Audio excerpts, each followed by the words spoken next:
guys, magandang araw sa lahat. Welcome back naman po sa ating channel at welcome once again sa mga friend ko na ka-TH din.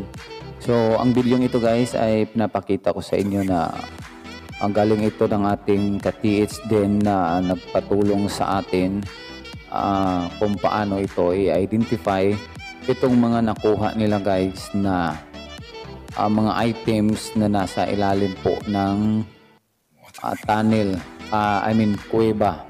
So kuweba ito guys na isang open cave na sabi nila ay kanilang pinasok at ito ang kanilang mga nahanap guys sa ilalim. So kung nakikita nyo itong singsing na daming mga mutya at may mga orange, diamond at saka yung mga kulay puti na diamond na nasa gilid guys. So diretso na po tayong mag-answer ng katanungan nito guys. So kung nakikita nyo guys, wala siyang kinang, walang reflection. So ibig sabihin guys, yan po ay fake. What?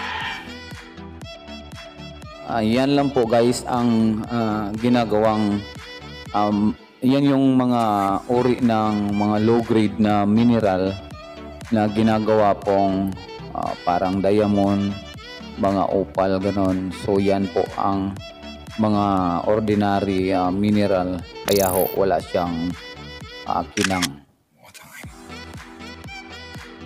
At ito naman guys, kung nakikita nyo guys ay isa pong maliit na bata guys na may daladalang earth ball at may cross sa kanyang top. O kung napapansin nyo guys, ay isa po siyang bata na may daladalang earth.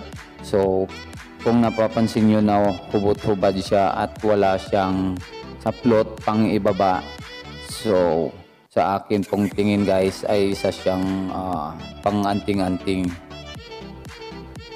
Okay guys, yan lang po. At isa siyang bronze. At ito naman guys, ang sabi nila ay ruby.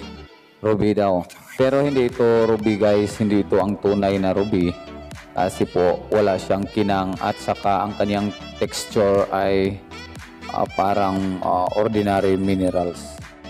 At ito namang dalawa guys, itong parang orange dito sa kaliwa ay isa itong citrine stone. Ang citrine stone po guys ay ang techniques po niya ay madaling madurog, lalo na kung i-test natin ng heat, pag-iinit po ng gamit ng kandila at ilagay sa tubig sa baso guys. At ito namang isa sa kanan ko naman ay pinaghihinala ang black diamond, pero hindi pa tayo sigurado guys kung black diamond ba yan kung hindi natin i-test gamit ang isang diamond tester. So hindi natin masasabi guys. Ayan po ay pwedeng black stone o di kaya ordinary minerals na black stone o di kaya onyx guys. So keep on watching na lang guys at ibibigay ko rin ang result ng lahat ng yan na ipapa-assign natin yan, lahat-lahat ng ipinakita ko dito sa aking page.